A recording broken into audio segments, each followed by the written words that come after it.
Bismillahirrahmanirrahim. Assalamualaikum warahmatullahi wabarakatuh. Para pelajar dimanapun berada, semoga kalian sehat dan semangat. Sukses selalu.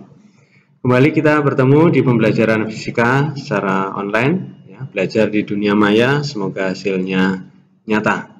Kali ini kita akan belajar tentang gelombang berjalan, dan nanti di bagian berikutnya adalah gelombang stasioner. Perlu diketahui bahwa gelombang berjalan dan gelombang stasioner ini merupakan pengelompokan jenis gelombang berdasarkan amplitudonya, ya, berubah atau tidaknya amplitudo gelombang tersebut. Yang pertama, gelombang berjalan itu adalah gelombang yang merambat dengan amplitudo tetap.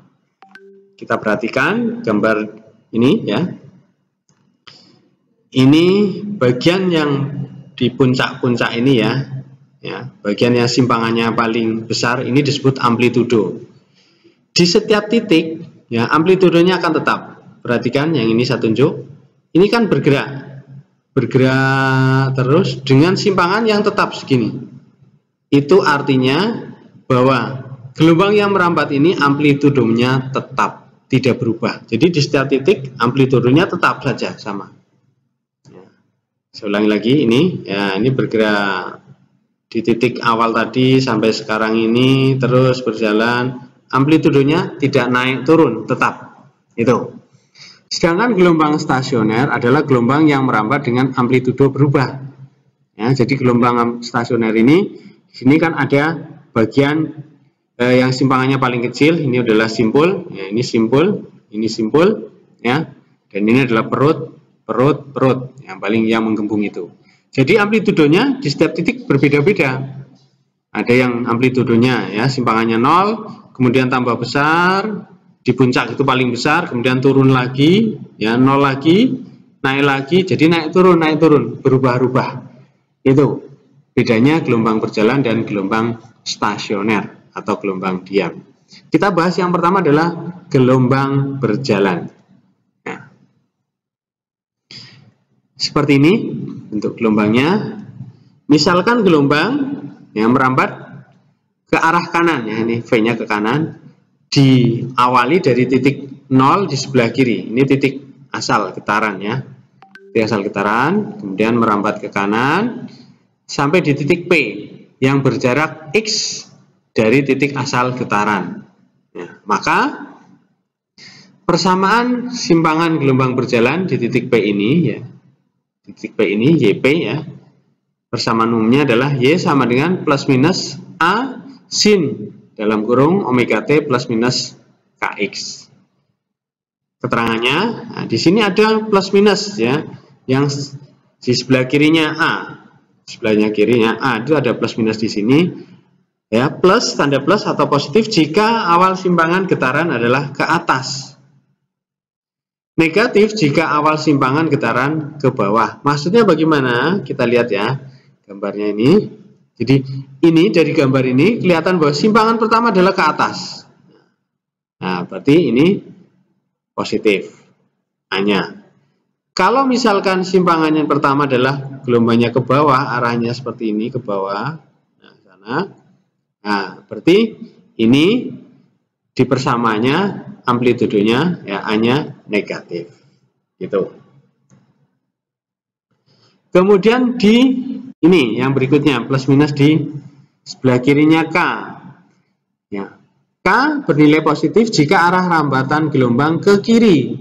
Kalau merambatnya ke kiri berarti titik asalnya di kanan di sini. Titik asalnya di kanan di sini, merambatnya ke kiri. Nah, merambatnya ke kiri berarti positif. Negatif, ya, min jika arah rambat gelombang ke kanan. Kalau merambat ke kanan berarti titik asalnya yang di sini, yang di kiri, merambat ke kanan, ya, seperti ini. V-nya ke kanan. Jadi nanti persamaannya adalah di sini K-nya negatif. Itu. Nah, ada beberapa besaran-besaran di gelombang ini, ya. Ada omega, di sini akan ada omega. Omega itu bisa kita peroleh, kita hitung dari 2PF, ya, 2Pi kali frekuensi. Karena F itu seperti maka omega jadi 2pi per T. Jadi bisa 2pi F, bisa 2pi per T. F frekuensi T periode. K yang ini kita hitung dari 2pi per lambda. Ya. Jadi kalau dari sebuah persamaan ini kita ingin tahu frekuensinya berapa, ya carinya di omega. Ingin tahu lambdanya berapa, carinya yang ada di K-nya ini. Karena K 2pi per lambda. Jadi lambda kan 2pi per K. Begitu. Dan kalau kita sudah punya omega dan K-nya sudah ketemu, kita bisa dengan mudah mencari cepat rambat gelombangnya, V. Ya. V sama dengan omega per K. Meskipun kita kemarin kan sudah tahu V bisa dari lambda kali F. Atau V dari lambda per T. Nah, ini tambahan lagi. Dari persamaan gelombang ini, kita bisa langsung mencari V omega per K. Itu. Ini keterangannya, Y adalah simpangan gelombang dalam satuan meter. A itu amplitudo, ya simpangan yang paling jauh. Omega itu kecepatan sudut. Seringkali siswa keliru membacanya W ya, bukan W. Ini bacanya omega. Omega, bukan W. Kecepatan sudut, satuannya radian per sekon. Kalau yang ini, V ini ya, kecepatan linearnya adalah meter per sekon. Kalau ini radian per sekon. T waktu, K bilangan gelombang, X jarak dari titik awal ke tara. Berikutnya, dari persamaan gelombang ini ada beberapa bagian yang perlu kita pahami ya. Tadi omega dan K sudah. Nah, sekarang ada yang namanya sudut fase. Ya, di sebelah kanan sin ini namanya sudut fase, simbolnya theta. Ini bacanya theta. Kita kalau menyebut sin pasti diikuti dengan sudut kan? Sin 30 derajat misalkan. Sin 60 derajat misalkan seperti itu. Jadi di sebelah kanan sin ya, itu adalah sudut, yaitu sudut fase, simbolnya theta. Kalau kita jabarkan theta ya, karena kita tahu tadi omega itu 2pi per T, K itu 2pi per lambda, maka jadinya begini. Theta ya, bisa bentuk persamaannya begini. Atau theta kita keluarkan 2pi-nya ya, pi-nya keluar. Jadi di sini T per T plus minus X per lambda. Nah, yang bagian ini ya, T per T plus minus X per lambda, ini yang disebut fase gelombang. Simbolnya V. Ya, fase gelombang simbolnya V. Jadi fase gelombang yaitu T per T plus minus X per lambda. Jadi fase gelombang itu kalau di dalam gambar itu ya berada di mana ya, posisi gelombang itu namanya fasenya. Misalkan begini, saya buat gambar ya. Ini puncak, di sini puncak. Ini berarti fasenya sama. Nah, ini puncak, di sini kok di dasar ya, berarti fasenya berlawanan fase. Gitu. Itu fase, posisi gelombangnya. Nah, itu bisa kita lihat juga dari perbedaan sudutnya. Sudut fasenya.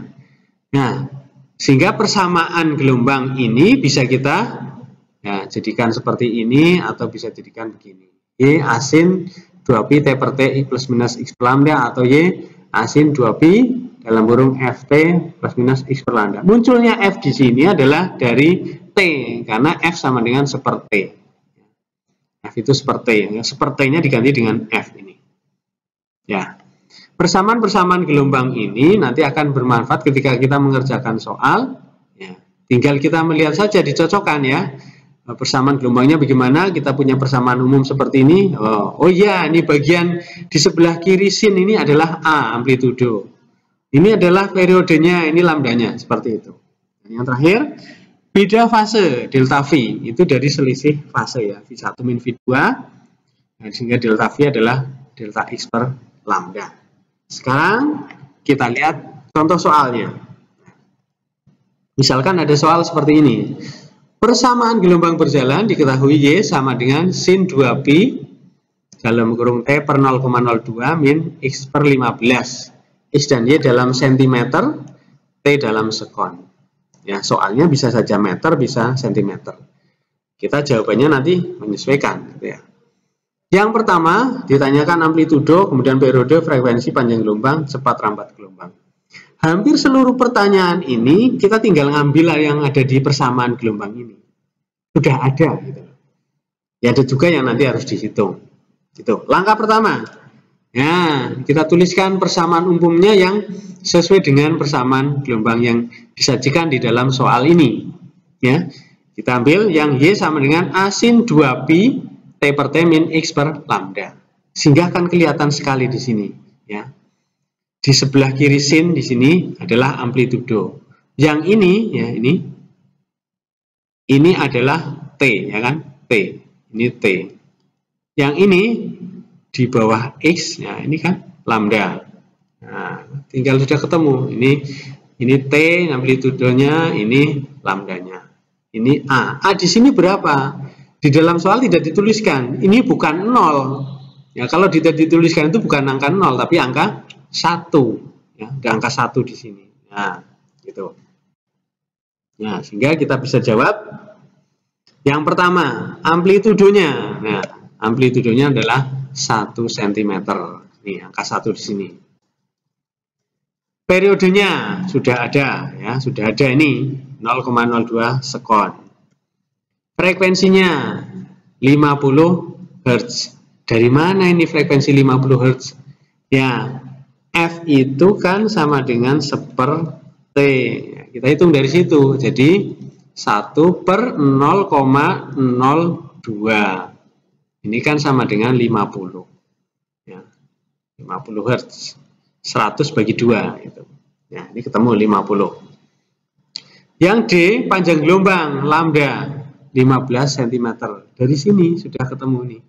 Nah, ini lambdanya kan 15 cm.